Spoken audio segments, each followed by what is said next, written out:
Shalom. We here at GMS Atlanta. Before we get started, we're gonna give all praise to Yahweh Hashem Yahushua. Salute to the brothers across the four corners of the earth doing this work in sincerity. Double honors to the apostles of Great Millstone. Subject matter we get into today is going to be entitled "The Atrocities of Esau, so-called white men towards the 12 tribes." And we're going to break this up into different parts so we can spend a good time on the different tribes. We don't want to rush this.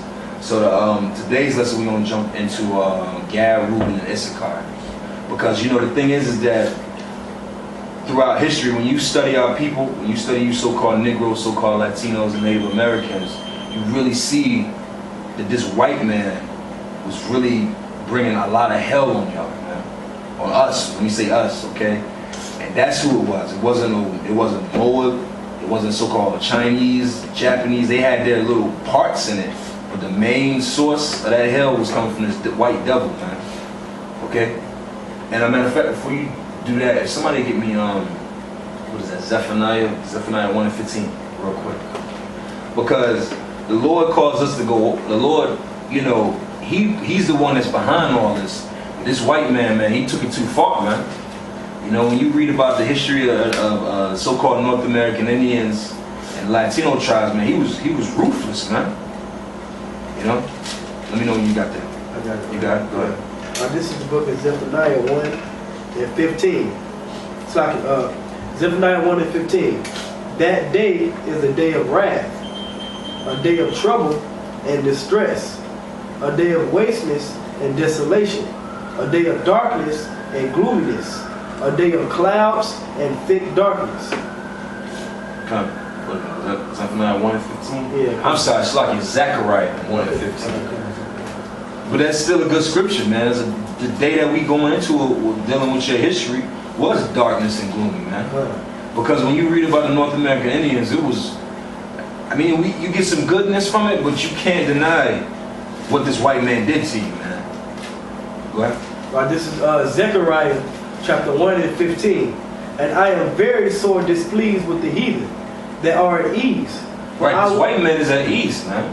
He's at ease because he put in the work of destroying the tribes and using the tribes to build up his kingdom. So he's at ease right now. Okay, go ahead. For I was but a little displeased, and they helped forward the affliction. You see, this white man, he helped forward the affliction. The Lord had it set out what he was going to do to us, but this white devil, man, he took it to a whole nother level, man. He couldn't it wasn't enough to just remove you from the land. He had to create different means to destroy you. Good. You know what I'm saying? That we're going to go into, man, because it's just atrocities, man. It's just pure wickedness, evil that this white man brought on our people, man. And if you today in 2014 going into 2015, whether you a Negro, a Latino, or a Native American, you can't deny that this white man is your enemy and what he's done to your people. You can't speak on what the white man did to you. You got issues, man. You have real deep-rooted hate for yourself, man, because I don't care, the history does not lie. This white man is the devil, man. Through history, we don't even need the scriptures to prove that the white man is the devil. Just look at his track record, man. Okay? So bring out what you got. Job chapter 8, verse 8.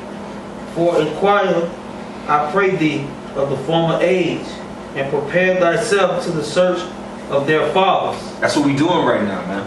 We preparing to bring back our people to their fathers, back to Abraham, Isaac, and Jacob. And before we can take you even back to Abraham, Isaac, and Jacob, we got to take you back in chronological order, man. We can't go back thousands of years.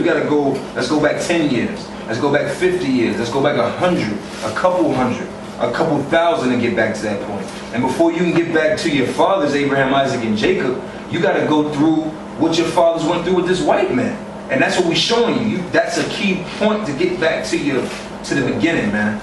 You have to acknowledge that, man. And you know what? Even amongst the people in the so-called truth, man, a lot of y'all that call yourself Israelites have issues with acknowledging the fact of this white man being the devil. Yep. So you skipping around history, man. Read that again for me. Job 8:8. For inquire, I pray thee, of the former age, and prepare thyself to the search of thy fathers. Go ahead. For we are but of yesterday. Yeah, we are but of yesterday, okay? Nothing, like the scriptures tell you, there's nothing new under the sun, man. We could go in, when we go into the atrocities that went on you, we're going to show you that these atrocities actually show you who you are, biblically.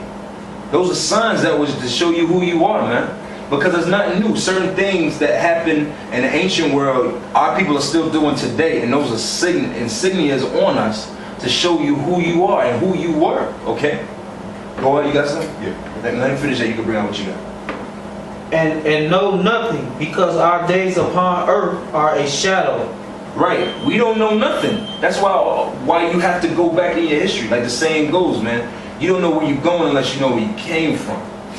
Okay? Any more of that? Is that the 10th verse? Verse 10.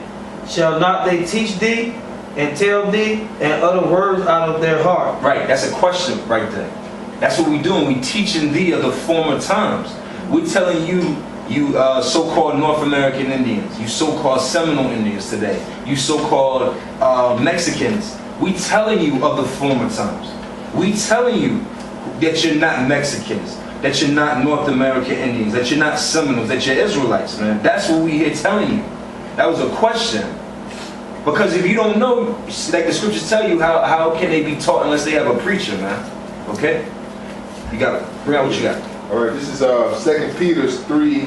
I'm starting from 1. This second epistle, beloved, I now write unto you, in both which I stir up your pure minds by way of remembrance.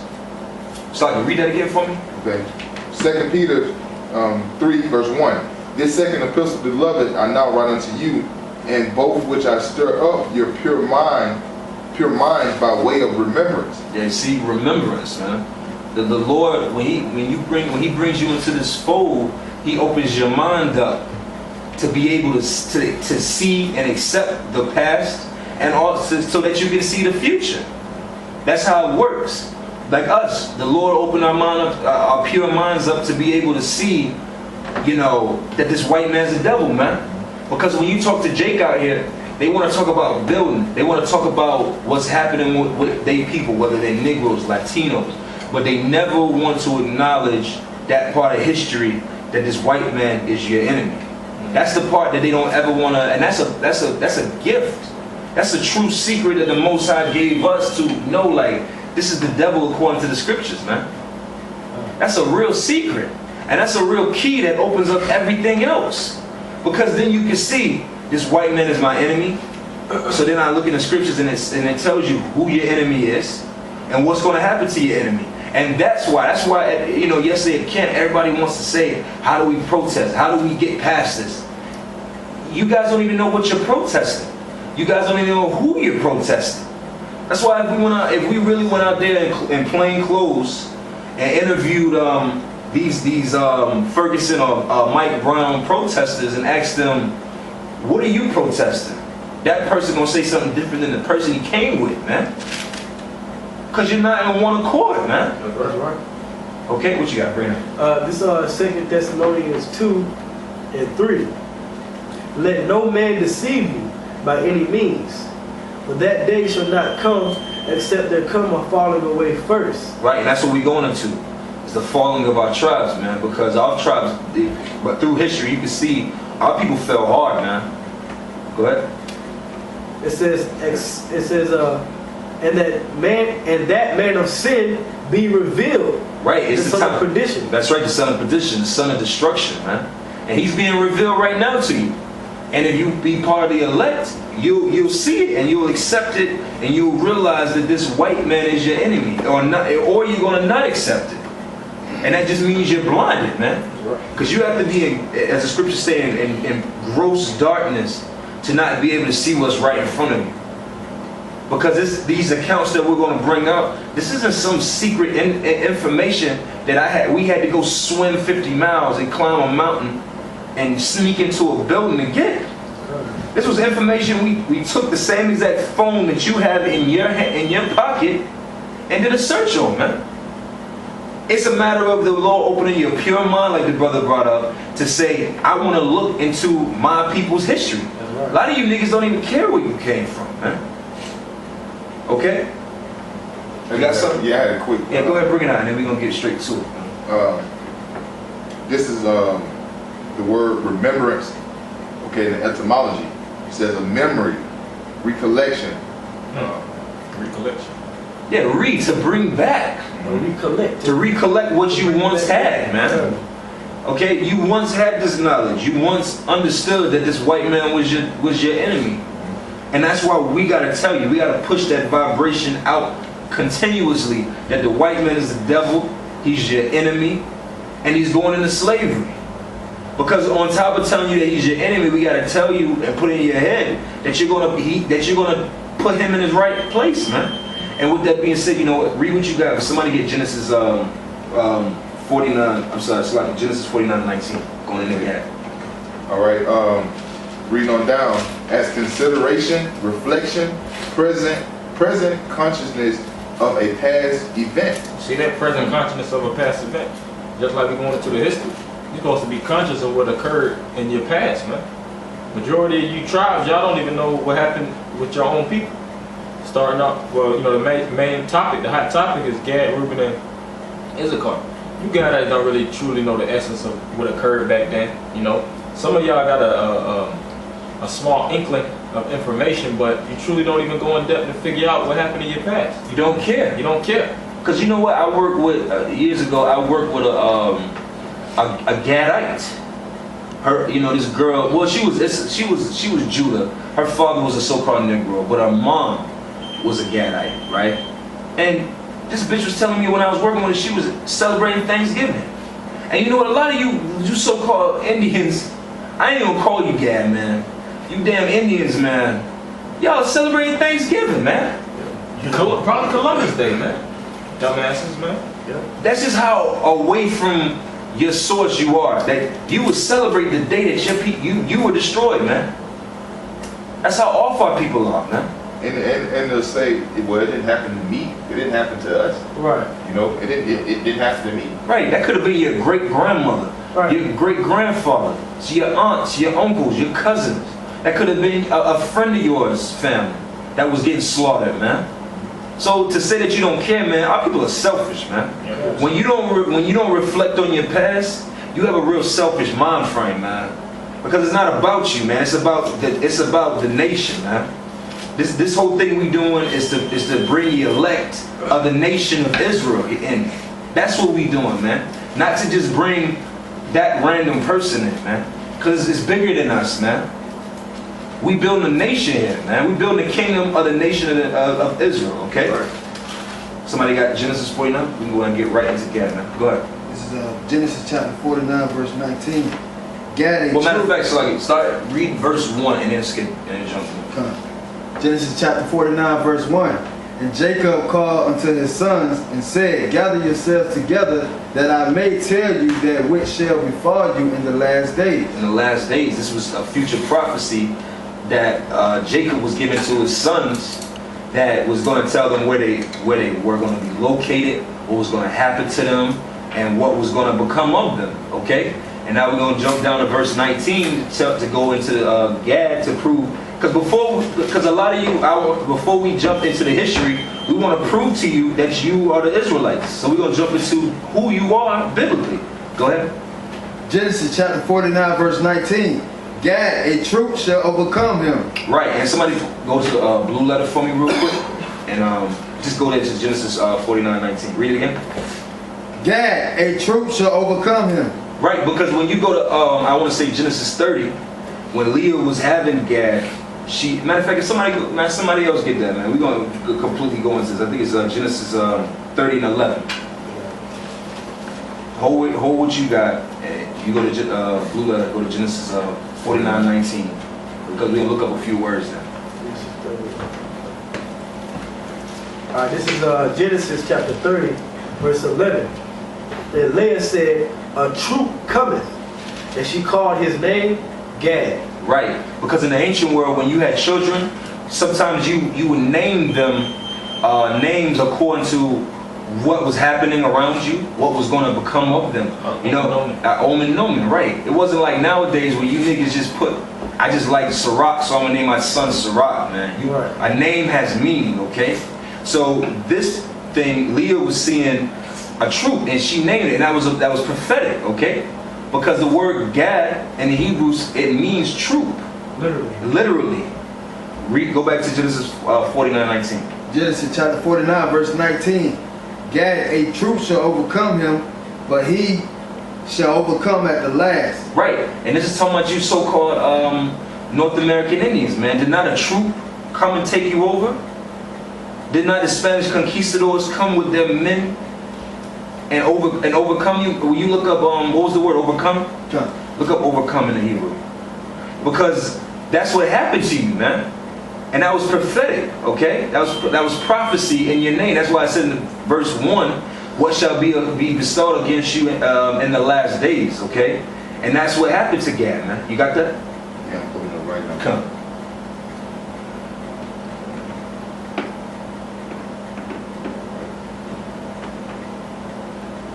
All right. Okay, it goes back to the Hebrew word, which means to invade, attack, to attack. Okay. See, invade, to attack. That's exactly what happened to you, North American Indians. Right, he was invaded. Right, you were dwelling over here in this new world, and then so-called Christopher Columbus with different Spanish conquistadors. They came over here onto your land, invaded your land, and took you over. And attacked you. And attacked you, right? Okay, they attacked you because they didn't come over here with a mind of peace, man. They came over here to rape, rob, and pillage, man. That was their main goal. It was not to come over here and dwell peacefully. Right. Because obviously, as we're going to show, the history shows you that that's not what happened, okay? What's this, if I can say something, what's this scripture say, the thief coming in? Come on, somebody get that. That's John 10:16. Right, because when the so-called white man came over here, once they came over here to Jamestown, first thing they was looking for was gold. Okay, and after that, you know, they looked for the riches. So, you know, they came in and took you niggas out and to take what you had. They got slaves too. They go to the word slaughter, brother. They go to the word atrocity. It means a very cruel and terrible act. It was a very cruel and terrible act. That's right, man. That's right. So however they had to get it, they did it, man. Whether it's to take you niggas out, take you Gadites out, or whatever, man. They came over here and took what you had, man, and murdered you, you know. Right. And I got something real quick from the book Black Indians, on page 29. All right, it says in the century, and this is basically going into what brother's been talking about, how Columbus and the rest of these so-called white conquerors, how they came to America and they invaded the land and they attacked the native people. All right, this is giving that historical account that you shouldn't forget. All right, it says in the century following Columbus's landing, millions of Native Americans died from a combination of European diseases, harsh treatment. Right, because if I could say, he said European diseases, right? Because you devils, man, you try to paint it as if like the people that were here were primitive and they couldn't deal with certain common diseases, or how y'all would call common diseases, man. No, y'all devils are just disease infested. They didn't have an immune built to it because they didn't deal with it. Right. Right. You can't. That's like saying, oh, I have AIDS and I deal with it, and you can't deal with it because you don't have the immune system, so you're the weak one. No, nigga, you the nasty one, man. Right.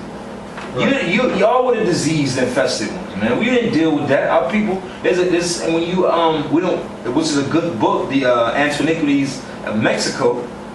I think his name was Lord Kingsborough.